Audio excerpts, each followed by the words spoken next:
मेरठ में एक रात में पूरा परिवार खत्म हो गया। मोइनुद्दीन, उसकी पत्नी आसमा, मोइनुद्दीन की तीनों बेटियां। बेरहमी से इनका कत्ल किया गया।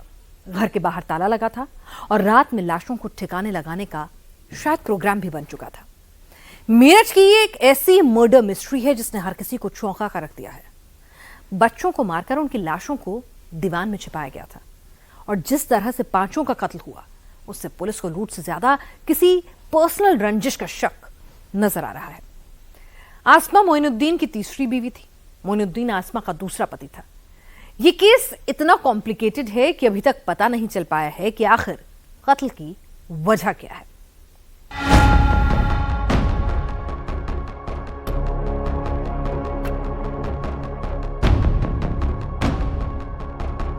एक कमरे के अंदर 5 लाशें। ये मोइनुद्दीन है।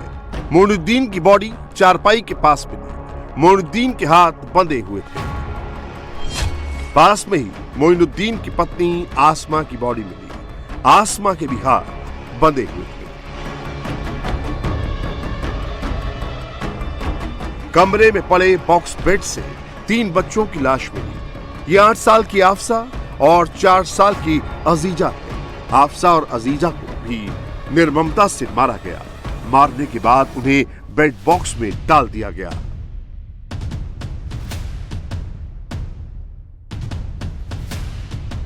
हत्यारों ने 1 साल की अबीबा को भी नहीं छोड़ा।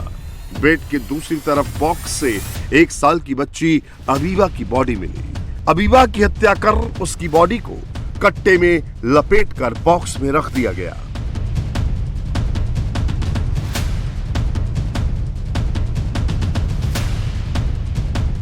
एक बच्चा और आएगा भैया। 1 साल का बिना है तो पीछे को हो जाओ, बाकी सब पीछे हो जाओ। क्राइम स्पॉट पर जिस तरह डेड बॉडीज मिली हैं, उन्हें देखकर ऐसा लग रहा है कि हत्यारे सभी की लाश कहीं और ले जाकर ठिकाने लगाना चाहते थे, लेकिन जल्दबाजी में वो बॉडी को घर पर ही छोड़कर चले गए।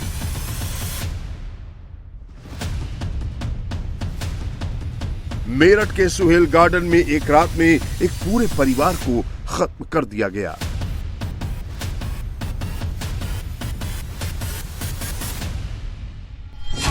मेरठ में 52 साल के मोइनुद्दीन, 45 साल की पत्नी आसमा, 3 बेटियां 8 साल की आफसा, 4 साल की अजीजा और 1 साल की अबीबा की निर्मम हत्या कर दी गई। हत्यारों ने पति पत्नी और उनके 3 बच्चों की हत्या की और बड़े आराम से घर के बाहर ताला लगाकर चलते बने। भीड़ भाड़ वाली एक कॉलोनी में 5 लोगों की हत्या हो गई और किसी को भनक तक नहीं लगी। अब तक जो शुरुआती जांच में सामने आया है, उसमें घर के 5 सदस्यों की हत्या का पैटर्न एक ही नजर आ रहा है। सभी के सिर पर चोट के निशान हैं और सभी के गले में कट लगा है। पत्थर काटने वाली मशीन से सभी के गले को काटा गया है। नहीं, गेट ताला लगा हुआ था। बाहर से ताला लगा हुआ था। पहले तो हम इधर से आए थे कूद के, फिर हमें दिखे नहीं, फिर हमने ताला तोड़ा, यहाँ पे टॉर्च जलाई सारे में, फिर बेड खोल के देखा, जब दिखे हैं हमें। बेड में क्या देखा? बेड में देखा जी हमारे भैया, हमारी जो छोटी भावज है, भावज को उसको मार के उसका मुंह से बोल के बंद करके उसके अंदर बंद कर रखा था, बेड के अंदर। अब फिर इधर को आया तो इधर को लाइट वाइट जला के देखा तो 2 साल में तो क्राइम सीन से पुलिस और फॉरेंसिक की टीम ने सबूत इकट्ठे कर लिए हैं। पुलिस इस हत्याकांड को कई एंगल से इन्वेस्टिगेट कर रही है। मसलन हत्याकांड को किसी जानने वाले ने अंजाम दिया जिसका घर में आना जाना था। 5 लोगों की हत्या हुई। आसपास के लोगों को किसी की चीख तक नहीं सुनाई दी। क्या हत्या से पहले मोइनुद्दीन और उसके परिवार वालों को नशीली चीज दी गई थी? एक साथ 5 लोगों को अकेले कोई कैसे मार सकता है? क्या हत्यारे 2 से 3 लोग थे? मोइनुद्दीन इससे पहले रुड़की में रह रहा था। 1.5 महीने पहले ही परिवार के साथ मेरठ आया था, लेकिन महज 90 दिन में ऐसा क्या हो गया कि बात सामूहिक हत्याकांड तक पहुंच गई। पुलिस जांच के बीच मृतक आसमा के भाई ने एक बड़ा खुलासा किया है। महिला के भाई ने मोइनुद्दीन के भाई पर हत्या का आरोप लगाया है। कहा गया है कि मोइनुद्दीन ने जेल में बंद अपने एक भाई को 4 लाख रुपए दिए थे।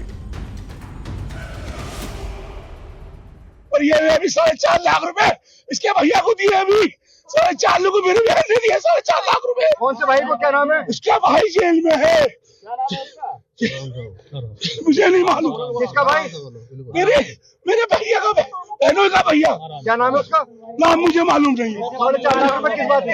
उसे जमीन में दिए, उसकी बहन ने मेरी उधार दाखिल दिए, उसे उधार दाखिल दिए मेरी बहन ने। किस मामले में है? मुझे नहीं मालूम भाई साहब, मुझे इस बात का मालूम नहीं है। वो जेल में है वो, मुझे नहीं मालूम किसी बात का। जानकारी के मुताबिक मोइनुद्दीन ने 6 लाख रुपए में रुड़की में मकान बेचा था। इसके अलावा 3 लाख रुपए में अपना पिकअप वैन बेचा था। इसके अलावा 3 लाख रुपए में अपनी पिकअप वैन बेची थी। 1 लाख रुपए उसके पास नकद थे। 10 लाख रुपए से मोइनुद्दीन ने 4 लाख रुपए अपने भाई अजीज और उसकी पत्नी को दिए। अजीज पुआना में हुए एक हत्याकांड में हरिद्वार की रोशनाबाद जेल में बंद है। 4 लाख भाई को देने के बाद 6 लाख रुपए में मोइनुद्दीन पास में ही खरीदे गए एक प्लॉट पर अपना मकान बनवा रहा था। मेरठ के सुहेल गार्डन में एक परिवार का खात्मा कर दिया गया। पति पत्नी और उनकी 3 बेटियों की नृशंस हत्या कर दी गई। ये वही मकान है जिसको रुड़की से आके मोइन बना रहे थे। 70 गज में मकान बना हुआ है। इसका काम चल रहा था। मोइन खुद राजमिस्त्री के थे, काम करते थे और अपनी देखरेख में इस मकान को बना रहे थे। बुधवार की शाम आस पड़ोस के लोगों ने उनको देखा। उसके बाद कुछ पता नहीं चला। भाई के द्वारा उनके फोन लगातार किया जा रहा था। फोन ना मिलने पर अपनी पत्नी के साथ उनके भाई घर पहुंचे जहां वो किराए के मकान में रहते थे। जब कोई आवाज नहीं आई, फोन पर कोई जानकारी नहीं मिली, तो छत के रास्ते नीचे उतर के देखा गया तो घर के अंदर का नजारा देखकर वो चौंक उठे और उनकी चीख निकल गई। आसपास के लोग इकट्ठा हुए। मृतक आसमा के परिवार वालों की शिकायत पर पुलिस ने मामला दर्ज किया है। पुलिस ने मृतक परिवार की तहरीर के आधार पर 3 नामजद लोगों और कुछ अन्य लोगों के खिलाफ मुकदमा दर्ज किया है। 2 नामजद लोगों को हिरासत में लेकर पूछताछ शुरू कर दी गई है। थाना लिसाड़ी गेट में हत्या के प्रकरण में मृत महिला के परिजनों द्वारा दी गई तहरीर के आधार पर 3 नामजद और कुछ अन्य अज्ञात व्यक्तियों के खिलाफ मुकदमा दर्ज किया गया है। इनमें से 2 नामजद अभियुक्त और कुछ अन्य संदिग्धों को पुलिस ने हिरासत में लिया है, जिनसे पूछताछ की जा रही है। एक नामजद अभियुक्त अभी फरार है, जिसकी गिरफ्तारी के लिए टीमें लगाई गई हैं। इन सबके साक्ष्य संकलन करते हुए शीघ्र ही इस पूरे प्रकरण का अनावरण किया जाएगा। बुधवार को मोइनुद्दीन ने अपने नए मकान का लेंटर डलवाया। पड़ोसियों के मुताबिक इस दौरान मिठाई भी बांटी गई, लेकिन उसके बाद गुरुवार को किसी ने भी मोइनुद्दीन के परिवार को नहीं देखा।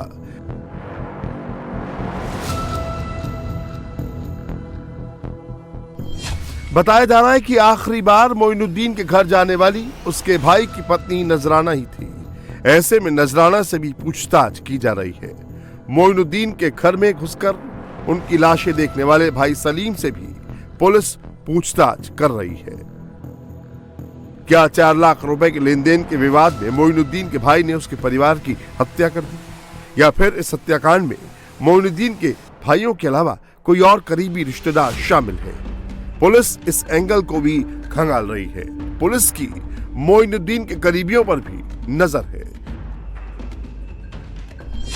दरअसल आसमा मोइनुद्दीन की तीसरी पत्नी थी।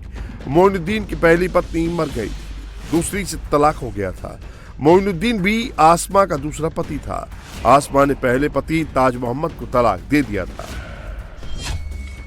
इस हत्याकांड में पुलिस आसमा के पहले पति ताज मोहम्मद की भी तलाश कर रही है। पहली शादी उसकी एपी हुई थी लड़की की, मेरठ के अंदर ही। मेरठ में वो क्या करते हैं, क्या नाम? वो ताज नाम है उस लड़के का।